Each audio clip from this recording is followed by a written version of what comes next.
Well, I want to be really careful about getting into like women are like this and masculine energy is like that type of territory. Study after study seems to confirm that like within group differences vastly outstrip between group differences, and gender tends to have very little impact on cognition or personality or learning style, et cetera, et cetera, et cetera. So ultimately, I guess I want to ask why these questions matter. Why it is significant that there are more men in the atheist community, and whether or not it's valid to even be concerned about the impact that any of this is going to have on sort of the culture that we're creating here. Yeah, I think when we're talking about like what we do here, right? Talking about the atheist activism and like addressing the harms that can be caused by religion, I think one of the most significant of those is the way that religion often uh exacerbates whatever underlying cultural things already affect marginalized people. So when we're talking about why it's so important to have women and trans women and black women and all the genders and everything here, it's because when we're talking about the harms religion has caused, I think it's amplified on these marginalized groups. Whatever thing is already impacting even the most privileged cis man who's harmed by religion is compounded by those intersections of marginalization. So I know for me, that's why this is so important. I think my atheist activism and my trans activism have always been very, very tightly linked, because Mm. I can tell you that a lot of the issues and the baggage that I hold against myself and the people that I fight for, that I still know I carry that baggage, all of it comes from religion. And I would think, maybe naively so, that that would be easy to see and wouldn't be a fight ever, but it definitely. I mean, that's why it's shocking when people make those more SJW crap comments, right? Because it's like, come on, man, like. You think religion impacted you, but like religion wasn't expecting these also insane, like wasn't expecting you to forego parts of your reality and like the nature of who you are to participate in it. They're inextricable to me. Mm-hmm. That's why I think they're important. Anything y'all would add to that? Yeah, it hasn't been that long since women couldn't vote, and it hasn't been that long since women couldn't get a bank account without their husband's signature or approval, or that women couldn't get certain kinds of healthcare without their husband's agreement. I was just Even about to say, I mean, that's still very much a even concern. today Access to an abortion or a hysterectomy or these kinds of requires things. husband's consent. Yeah, Hmm. like the woman has to get the man's permission to have, like what you said, a hysterectomy. I think it's still, we have such a long way to go, but because women are now in the workforce and women now have voices on YouTube and stuff like that, we have this assumption that everything is all fine and dandy, and I mean, I think that's true with every marginalized demographic, kind of like what Arden was saying, is there's this tone from the outside of that demographic that, why are we still talking about this? Why is there still an issue? Well, hopefully one day we won't have to talk about this. Sex won't be an issue, gender won't be an issue, race, skin color won't be an issue. But today they still are. And within our lifetimes and our grandparents' lifetimes, some of these issues were far, far, far worse. And we're just barely over the line of working towards fixing them. So it's going to continue to be a conversation until those people stop asking those questions, and the conversation just naturally becomes obsolete. Mm. So I'd like to add to all of that by saying that as long as we are continuing to deal with these gender quote unquote norms and gender stigmas, as well as a direct impact and from institutional factors, we can't get around the fact that that the Black community is still impacted by institutional racism as far as economic injustice and access and lack of access to other to other societal, and we've been so impacted negatively by these stigmas that we have to continue to address, have the conversations, but also discuss how we can go about changing them. And as long as women, all women, continue to be impacted by, by the decisions made on our reproductive health, this is going to be an issue. This is also going to be an issue. This is also going to be needs to be something that we need to discuss and challenge and address and continue to fight for. And so, um, as long as we are the ones being impacted, we must be the ones to speak on it. We must be the ones to allowed. We have to be allowed to effectively not just be heard, but also be supported, even by those who may not directly go through it. And you don't have to be directly impacted in order to understand what the problems are. That goes back to what you said, Christy, about there not being inherently any difference between the way men and women can comprehend certain things. It doesn't, just because you as a man may not necessarily be impacted by the ability to have an abortion, right? It doesn't mean that you cannot understand what the issue is and that you cannot fight for us. So I think as long as we are still dealing with these stigmas and in these institutional factors that many people aren't being honest enough to address within themselves, then we have to continue this. Well said. Well, I know that just by being activists, by being out on the internet, by being atheists, by pushing back in any kind of way, we're all going to draw a little bit of fire. I mean, I even get the occasional mean YouTube comment. I always feel so honored by them. But I can't help but feel like when I am looking through the chat on a lot of ACA shows, even, but really across the internet, that there's a lot more vitriol targeted towards women. Is that fair to say? And do y'all experience, how do you feel that you've been received differently?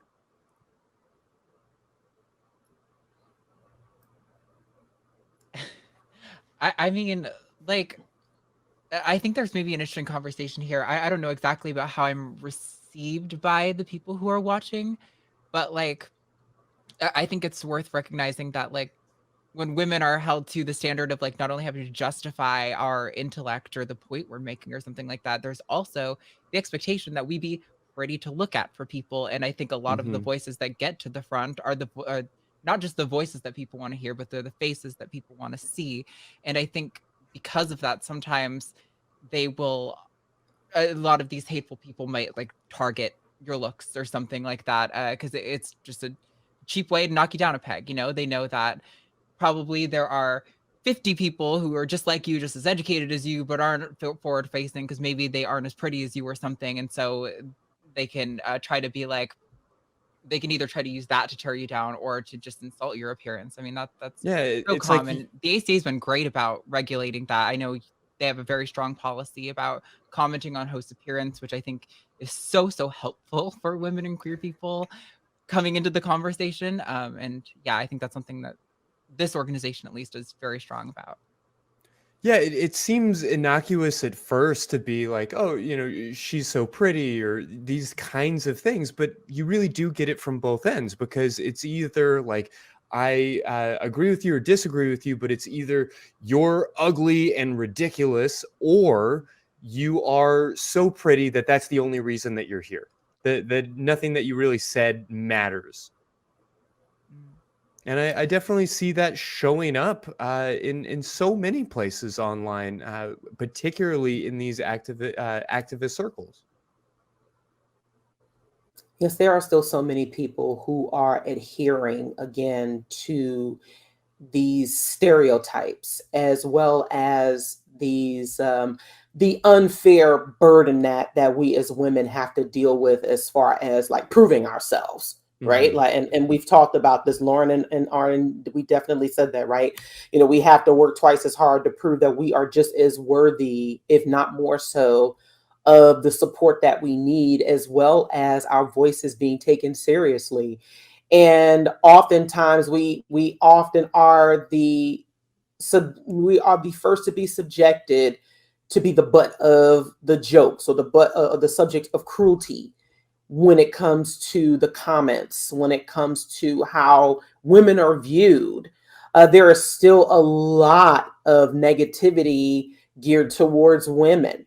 And that often seems to be the first thing that comes out whenever whenever the comments come. It's interesting. I've always said, it's interesting how, especially for someone like me, you can go from being a queen to a bee in a heartbeat, especially if you don't, take too kindly to the comment about how pretty you are, or if we don't respond to basically what is the equivalent of catcalling, even online.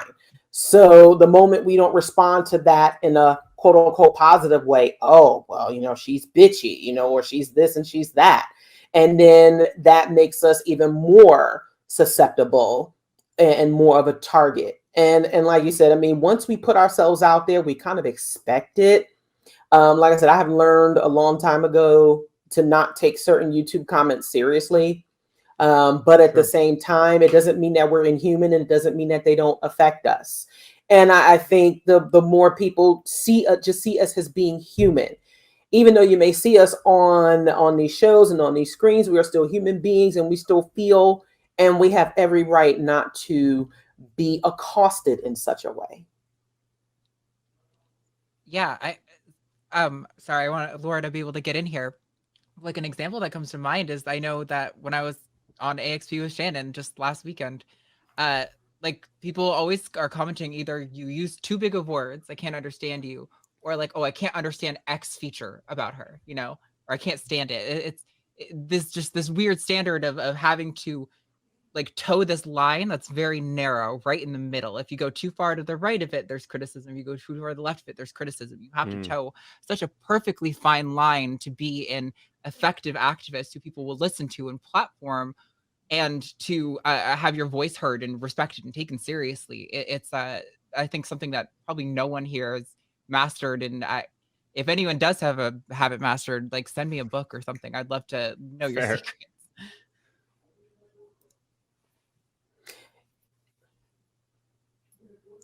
Oh, Laura, I think you may be muted. At least you're not getting through to me.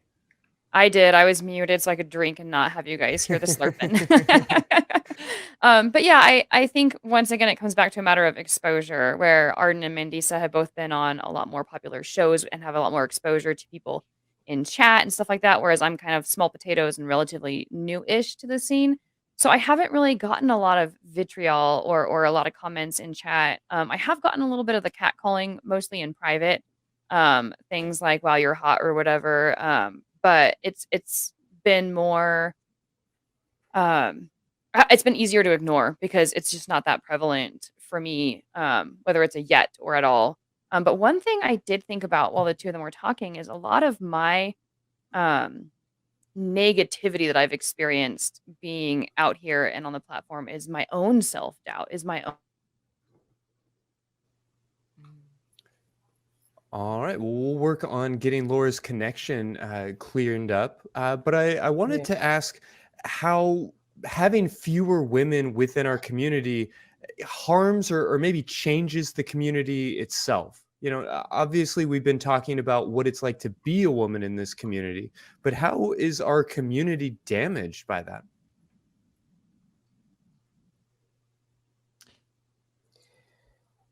Well, like Arden said, it becomes an echo chamber. It becomes an echo chamber, and it reinforces this idea that only the men's voices matter. Now, I know that there have been a lot of concerns that women have had in this movement, and whether their voices or our voices are taken seriously, it does make a difference. And if they don't think that they are, then of course they're going to step away. And this is something that every organization should be, should be thinking about, that they should be considering, every time a woman speaks up. It doesn't necessarily mean that we are always going to be correct, or that, there's always, but however, knowing that we are heard and also understood makes a huge difference. And it shouldn't be too much of a task in order for that to take place. Mm-hmm. Yeah, I think the only thing I would have to add to that is kind of like we were saying earlier, where like when it is just the boys club, and they're talking about all of these groups and communities and the different intersections within the atheist community in the abstract, again, they don't have to wrestle with the realities of our needs. Like what are the material conditions of this group of people? Like what are their emotional states like how are they listened to and things like this. When it's just the boys club, that's the real aspects of what they need aren't heard. And now that we are being given a platform and given a voice, I think we can have more serious discussions about how women interact with the atheist community and things like that, because we're here to talk about our needs and how to integrate us more effectively into the community. Mm-hmm. Yeah, but Laura's back. Yay. Well, I am incredibly encouraged by everything that I've been seeing in the chat tonight. I am so proud of the community that this show in particular has gathered. The folks that I see showing up week after week just seem to be incredible people, and the people I interact with on Facebook, like I am just so amazed by the people who have found this show. But outside of that, I guess I'm curious about how you sort of imagine the larger community responding to this line of questioning. If you raise the issue of, hey, are there enough women in our organization? Are we doing enough to make women feel comfortable? How is that generally reacted to? Well, I can't speak for YouTube, but I know that I definitely Arden, I go picking first? fights sometimes with the more difficult people. Sure. I think generally speaking, when I'm talking about like, hey, we need more trans voices, we need more diverse trans voices, and like just more diversity in general in the community, people generally agree with me that, at least here at the ACA, maybe I'm biased by having such a kick-ass sample of people to work with, but generally speaking, I think people are excited and on board to let the community grow and flourish. Mm-hmm. But yeah, that's when I'm not picking my own fights. Laura, does that feel true to you as well, that there is a desire, kind of broadly speaking, to make that ratio of like 7 to 3 men perhaps shift, and to bring more women into our community, and to bring more queer people and more minorities into our community? Does that resonate? Yeah, I think that it's yes. In short, I think that there is a strong drive to be inclusive. I do hear those voices, like we talked about earlier, that have all those unconscious biases that they have to work through and that just don't understand, or still have some social programming that's holding them back. But I think for the most part, this is one of the most inclusive communities that I've been a part of, and people that are the most eager to understand others and actually advocate for others. Like I know people within the atheist community more so than the other communities who want to advocate on behalf of people who are different from them. And that, to me, I think that's the point of social justice. I don't think the point is for people within these marginalized groups to be the ones doing all the work. I think the point of social justice or equality in general is for people outside those groups to come and say, hey, what can I do to help? And how can I make this better? And how can I better understand what's going on? And I see that a lot more in this community. And so that gives me a lot of hope. And it actually is one of the reasons why I enjoy doing this and being an activist, is because I do see that this is a place where our voices can be heard and where we can actually make a difference. Yeah, well, I want to make sure to get Mandisa's take on all of this as we're working to get her back connected. Mandisa, are you here with us? Yes, I Well, while am. we're I am back.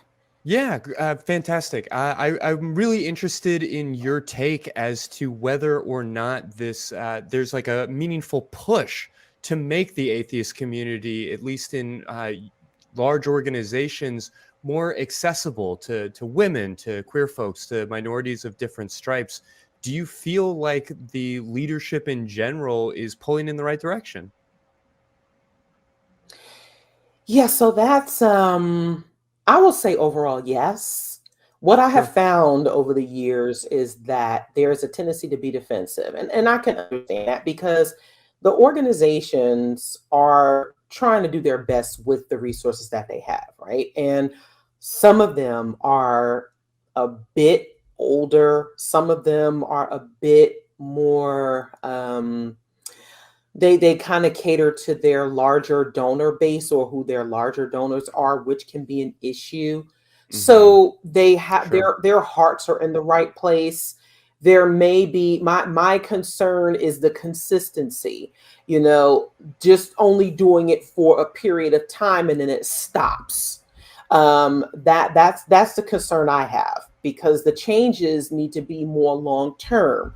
Are they being implemented in policy? You know, are these things that you are taking seriously on a regular basis? And if there are organizations that you are working with, for example, like Black non-believers, are you only are you only looking to us to try to resolve that diversity issue for a time being, or is it something that are you just trying to use us to just recruit and then you're cultivating the same culture?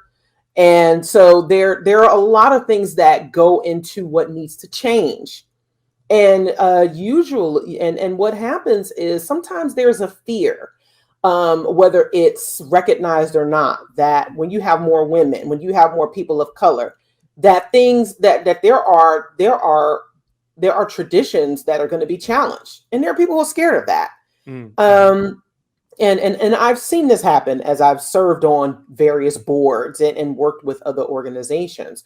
You know, the ones who are truly dedicated are taking our voices seriously and actually implementing those changes and for long term. And so that's where it's really going to count, where where we see the culture and the environment changing for the better, where not just the further marginalized groups are retained, but that there are things that are changing for the better within the organization itself. And for some people it's going to be uncomfortable. It will, but it's necessary in order for these things to truly take place. Yeah, I'll just echo that as a therapist. If your lifestyle is not making you at least a little bit uncomfortable, it's worth asking yourself if you're really like growing and challenging yourself in some meaningful ways, in the ways that you really need to. Now, I know we're getting a little bit long, and I want to give Arden a chance to take us to the phones here in just a moment. But I wanted to make sure to take a second to ask each of you if there's anything that you sort of suspect that the men around you in the community don't know about what it's like being a woman at a atheist convention, at the Free Thought Library, or in the Discord servers or on social media.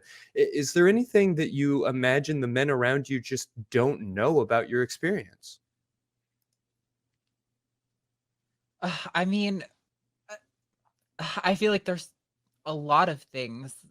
Just kind of touching on, we talked earlier about how the AC has like a really strong policy on commenting on people's looks, and how Hmm. often have we seen somebody be like, "I thought I was just paying a compliment. I didn't know I was being rude." Like but I mean, when I'm talking about this, I'm realizing as I'm saying it that I don't even know if that's necessarily like an atheist community problem with men. I think it can kind of just be it's kind of an issue with men not understanding Well, I think that's the fair to say, experiences of but there women are still generally. men in this community that maybe haven't encountered that idea, or haven't Yeah, been challenged yeah. around that. And I think it's maybe normal in some degree to, when you're encountering a new idea like that, to push back. Like, I think most people don't want to think of themselves as a bigot or a sexist or something. And Mhm. when they're kind of confronted with that realization, like, oh shit, I might be doing something wrong here, they kind of bulk back in a way that's maybe not always helpful or productive. But I think while maybe the same elements of patriarchy that are present in all of our culture are definitely present in the atheist community, I do think people have been, on average, more willing to contend with that and to have a conversation about it. Sure. Yeah, I'll say that, and I want to be careful about apples and oranges and all of that. But when I look at my online space, it's usually divided pretty evenly between like college sports, atheist activism, and like poly queer type spaces, which is my own eclectic blend. And I will say one of my favorite things about the atheist community is when somebody says, like, hey, this asshole has been stalking me online. Hey, this asshole sent me an unsolicited dick pic. Hey, this asshole, has been harassing me. That the at least in online spaces, that in the atheist community, people respond very quickly and very strongly and in support of women in those moments, and I really appreciate that about this community. At the same time, I wonder how many men really realize just how many unsolicited dick pics there are. It feels like something we maybe talk about a lot, but I don't know that we're talking about it enough, just considering how common it really can be. But I don't mean to step in here. Laura, Mandisa, was there anything in particular that you feel like maybe the men in our community don't know about your experience? I would say one thing is that overall, and I'm not speaking for all women, but we can tend to be a lot more intimidated or frightened than you think so, or a lot more Hmm. annoyed and overwhelmed than you think. So we might be strong personalities in terms of those of us who are outspoken, and the ones who are maybe less outspoken, you might just look at and be like, "Oh, she's just shy or she's just not talkative." But as women, there's a lot more fear out there that we're gonna get harassed, like the dick pics that Christy was talking about, or just the getting hit on. I can't tell you how many people like send me unsolicited Facebook friend requests, and I don't even know who they are, and the vast, vast, vast majority of them are male. And Mm-hmm. and early on when I first started this little adventure of mine, I didn't know to not accept some of these friend requests. So some of them did turn into a lot of like, "Oh, I think you're really great. I think you're really awesome," and just a lot of like conversations that needed borders added to them. Um, but you had mentioned conventions, right? So now we're not just talking about online spaces, we're talking about Mm-hmm. physical spaces. And there, the intimidation and the fear goes up even more. So if there's anything that I want men to understand from a women's perspective, it's, you know, to understand that threat and that intimidation and that fear is there for most women. And it's valid for most women because a lot of us have had a lot of either sexual harassment or even sexual assault in the past. And so we're carrying around a lot of emotional baggage that you may not even know exists. So stepping back and being respectful, or at least understanding that that intimidation exists, and that we might be just putting on a strong face, is a good thing for men to know. Sure, I'll just echo that and say very broadly, as somebody who has spent the last several years helping people to work to heal from sexual assault. I don't think, generally speaking, that men in our culture realize just how incredibly, incredibly, incredibly common that experience is. But Mandisa, did you have anything you wanted to add here? Yeah.